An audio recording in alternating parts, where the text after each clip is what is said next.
సత్యానగర్ ప్రాంతంలో ఈరోజు ఉదయం 6:30 నుంచి క్యాంపెయిన్ చేయడానికి రావడం జరిగింది. ప్రచారం చేస్తున్నాము. మంచి రెస్పాన్స్ ఉంది.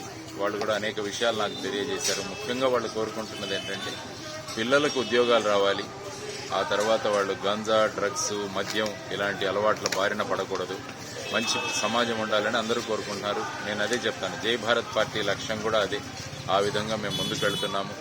అందువల్ల వాళ్ళందరికీ కూడా మాది కొత్త పార్టీ జై భారత్ పార్టీ టార్చ్ లైట్ గుర్తుతో వస్తున్నాము. ఒక ప్రజల్లో ఒక మార్పు తీసుకురావాలి, ఒక ప్రజా సంక్షేమం జరగాలి, ఆ తర్వాత ప్రజల గొంతుకలు అసెంబ్లీలో వినపడాలి. మీరు మీ ఏ సమస్యలు ఉన్నాయో వాటన్నిటినీ కూడా నేను వివరించి ఆ సమస్యలను పూరించడానికి నేను ప్రయత్నం చేస్తానని వాళ్ళకి చెప్పినప్పుడు వాళ్ళు చాలా మంచి రెస్పాన్స్ ఇచ్చారు. స్పందన చాలా చక్కగా ఉంది.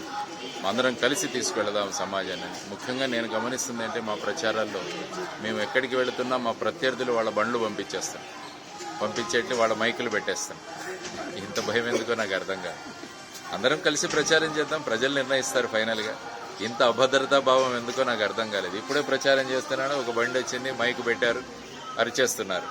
అది సబబు కాదు. ప్రతి ఒక్కరికి ప్రచారం చేసుకునే అవకాశం కావాలి. కాబట్టి ఇంటెలిజెన్స్ వాళ్ళు కూడా మేము ఎక్కడ తిరుగుతున్నామో అవి ఎవరెవరికి చేరుస్తున్నారో ఇది కూడా తెలుస్తుంది మాకు. ఇది కరెక్ట్ కాదు.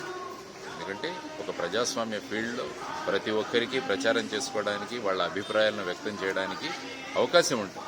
కాబట్టి ఈ విధంగా చీప్ పాలిటిక్స్కి దిగొద్దని చెప్పి మా ప్రత్యర్థులకు నేను తెలియజేస్తున్నాను. అందరం కలుద్దాం. కావాలంటే మనం ముగ్గురం ఒక స్టేజ్ మీదకి వద్దాం రండి. నేనే పెడతాను ఒక స్టేజ్, ముగ్గురం మాట్లాడదాం ఏం చేశాం ఈ రాష్ట్రానికి మేమని. మీరు స్టీల్ ప్లాంట్ తెచ్చారా? స్టీల్ ప్లాంట్ ప్రైవేటీకరణ చేయాలనుకుంటున్నా. మాకు ప్రత్యేక హోదా ఇచ్చారా? ఇవ్వలేదు. ప్రధానమంత్రి గారే 10 సంవత్సరాలు ప్రత్యేక హోదా ఇస్తామని తిరుపతిలో చెప్పి ఇవ్వలేదు. మరి దాని గురించి మాట్లాడండి. మీ బండి తెచ్చి ఇక్కడ పెడతారు నా దగ్గర.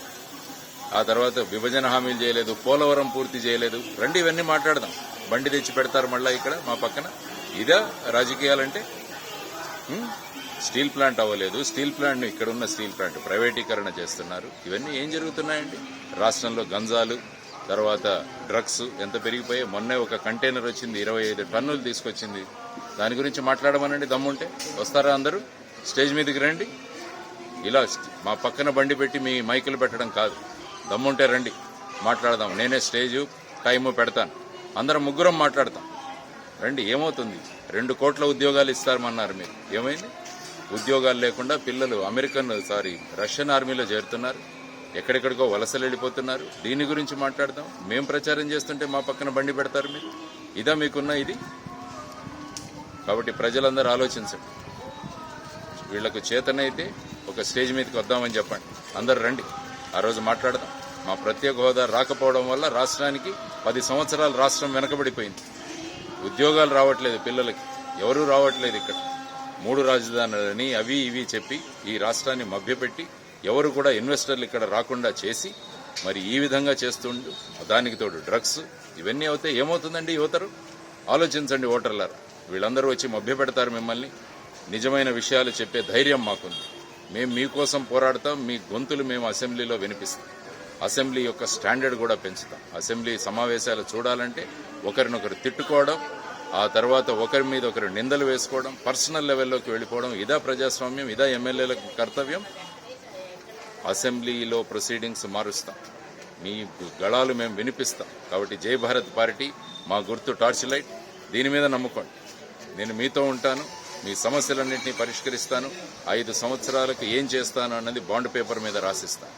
ఈ 5 సంవత్సరాల్లో నేను అది గనక చేయకుంటే నా మీద కేసులు పెట్టండి అని ధైర్యంగా చెప్పే పార్టీ జై భారత్ పార్టీ. ఆలోచించండి. టార్చ్ లైట్ గుర్తుకు ఓటేయండి. జై హింద్, జై భారత్.